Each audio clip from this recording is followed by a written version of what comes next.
Continuamos en Canal 9 al día y ahora momento que aprovechamos para acercarnos hasta el mundo de la formación dentro de las autoescuelas. Y es que, bueno, pues tenemos que estar pendientes de muchos parámetros a la hora de conducir y lo mejor es que desde Ensenia pues nos cuenten también las cosas que tenemos que tener muy bien atadas, sobre todo para conducir en dos circunstancias que vamos a tratar esta noche, la lluvia y la niebla. Y para hablar de ello, pues lo mejor es contar, como decimos, con todo un experto como es José Antonio Benito, que está con nosotros.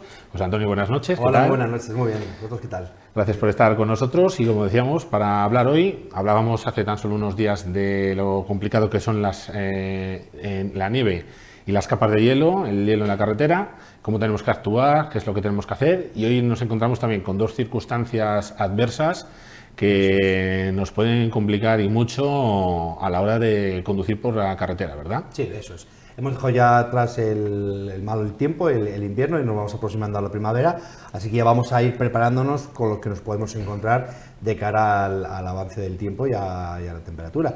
Nos vamos aproximando a época de lluvias, supuestamente debería llover, vamos a ver este tiempo, a ver qué tal viene. Permite la lluvia o no. Y por el sitio donde estamos ubicados, la verdad que tenemos probabilidad de que se generen, sobre todo a primeras horas de la mañana, bancos de niebla. Entonces vamos a ver qué riesgos podemos encontrarnos cuando circulamos bajo esas condiciones adversas, bajo la lluvia y bajo la niebla. En el caso de la lluvia, en primer lugar, tenemos, como decíamos también con la nieve y con el hielo, un punto de peligrosidad, el principal, que es el contacto del vehículo con la calzada. En este caso, los neumáticos también juegan un papel importante, ¿verdad? Así es. El único elemento que tenemos de contacto para poder transmitir la dirección, la velocidad y el freno del vehículo con el pavimento son los neumáticos. Por lo tanto, si ya de por sí es muy importante, cuando tenemos las condiciones más adversas todavía ganan más importancia el llevar unos neumáticos en buen estado y preparados para lo que nos podemos encontrar. ¿Y qué es lo que nos podemos encontrar? Pues una capa, una película de agua entre el pavimento y el neumático, que eso es lo peor que nos puede pasar en una conducción, porque mientras que el pavimento y el neumático vayan en contacto, pues bueno, habrá más o menos adherencia, pero siempre tenemos el control del vehículo. Pero en cuanto nuestro neumático deje de tocar directamente con el pavimento, ahí no tenemos ya un problema. A ese fenómeno se le llama aquaplaning, que es la pérdida de adherencia del neumático por efecto del agua.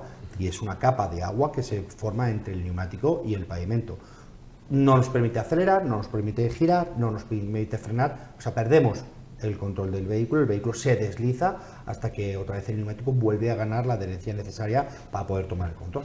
Imagino, José Antonio, que lo primero, antes de que nos pase esa situación, la precaución, el tener una velocidad adecuada, que también hay que decirlo, la velocidad en condiciones de lluvia y en condiciones de niebla hay que reducirla también, ¿verdad? Eso es. La velocidad es la primera herramienta que tenemos que utilizar en cualquier condición, ya sea climatológica o meteorológica o de riesgo que nos podamos encontrar. El primer elemento es la velocidad.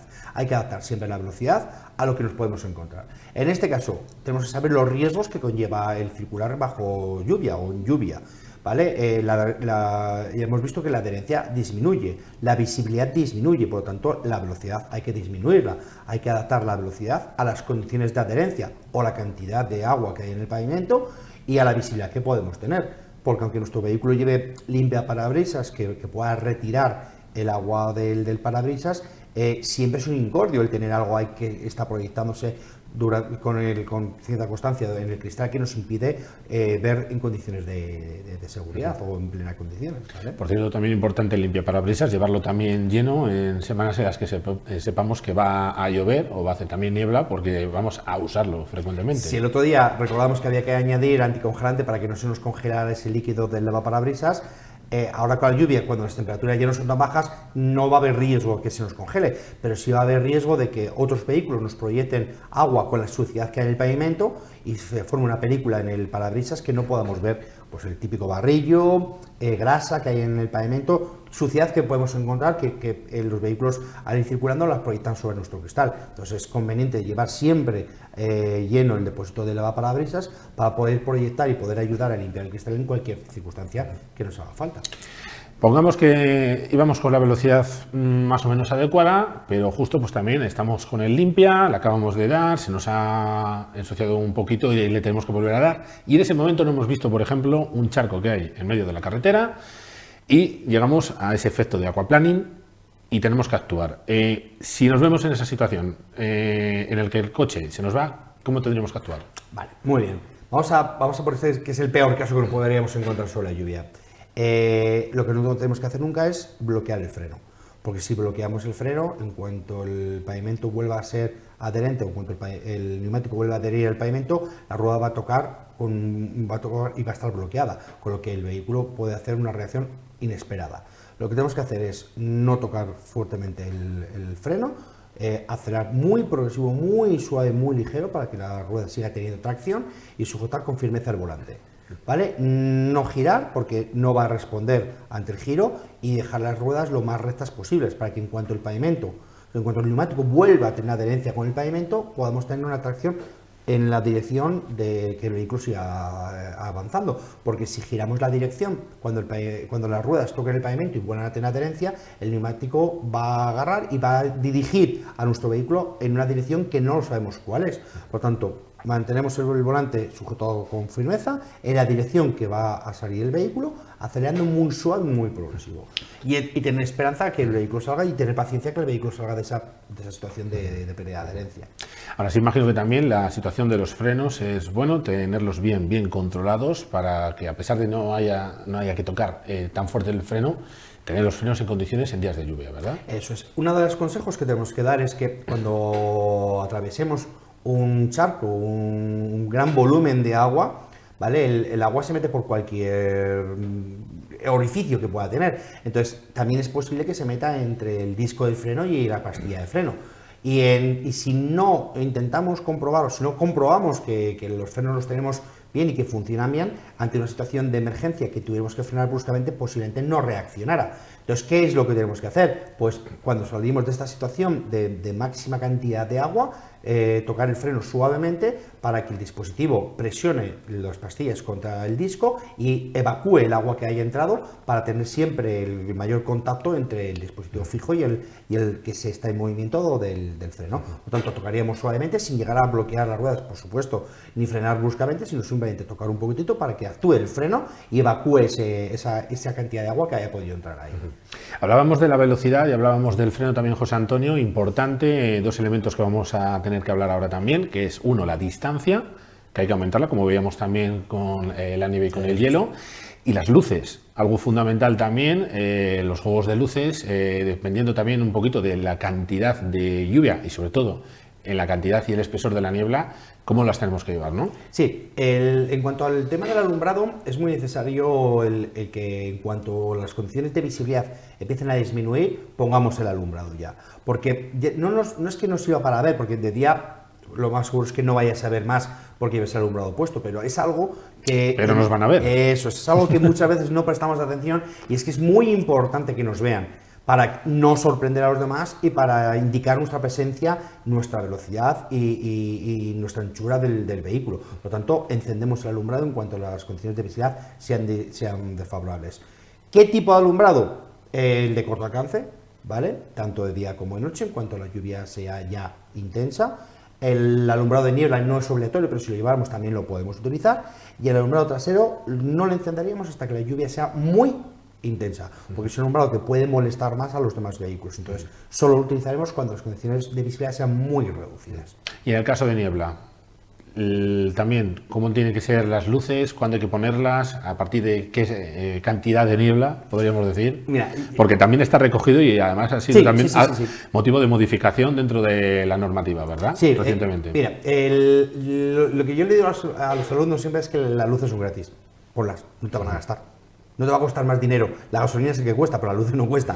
Entonces, en cuanto veas o preveas que la visibilidad es un poco reducida, aunque sea porque haya poca niebla, yo adelantaría el encendido del alumbrado. El de corto alcance, que tenemos alumbrado tanto delante como detrás, y con eso ya hacemos visible nuestro vehículo. Es muy importante que nuestro vehículo sea visible.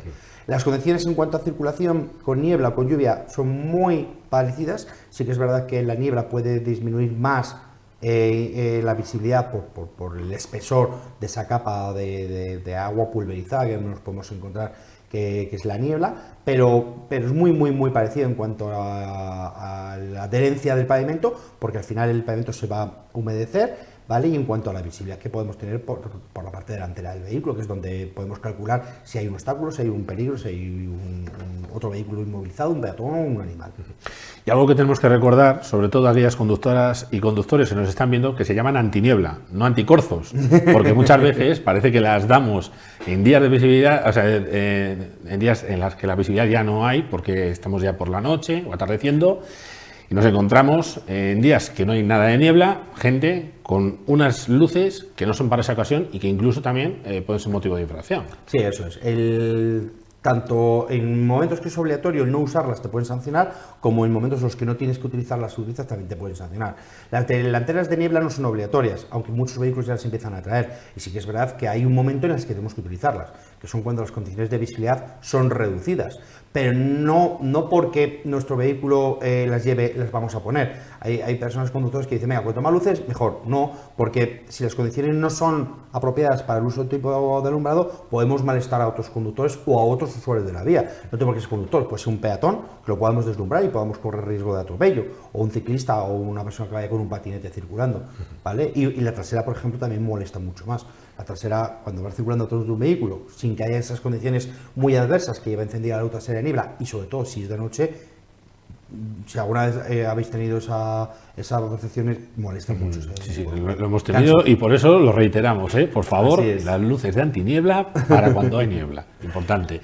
José Antonio, además de todo lo que hemos comentado con el tema de lluvia y niebla, ¿qué otras cosas hay que tener en cuenta dentro de nuestra conducción? Bien, como resumen y como consejo para cuando nos encontramos este tipo de circunstancias, lo primero, adecuamos la velocidad a las circunstancias que nos estamos encontrando, ya sea de lluvia o de niebla, ¿vale? Tal velocidad como seamos capaces de dominar nuestro vehículo, sabiendo que la distancia de atención puede aumentar hasta el doble cuando el pavimento es deslizante. Encendemos o adelantamos el encendido de las luces, no tan importante para ver, porque hemos visto que hemos dicho que igual no es tan importante que ver nosotros, sino sí que nos vean, ¿vale? Y ser capaces de adelantarnos más en la previsión y en la anticipación en las reacciones tanto de cambio de marchas como de frenado, como de aceleración, porque las condiciones de adherencia son más reducidas. Y sobre todo, si les queda alguna duda, lo mejor es acercarse a Ensenia, ¿verdad? Eso y aclararlas todas, ¿no? Eso es, ahí nos tienen, o bien a través de nuestra página web, que en la parte de contacto nos pueden hacer cualquier pregunta, que nosotros gustosamente se la vamos a contestar. Pues José Antonio, como siempre, un placer tenerte con nosotros para poder aclarar más dudas a nuestras espectadoras y espectadores. Y bueno, muchísimas gracias a vosotros por hacer cobertura de estas situaciones y poder ayudar a la gente, ¿verdad? Y te vemos dentro de poquito. Eso es. Gracias. Bueno, dejamos a José Antonio y nosotros en un instante continuamos aquí en Canal 9 al Día y lo vamos a hacer con Edurne Orte y el espacio de Fisiorunning Moncayo.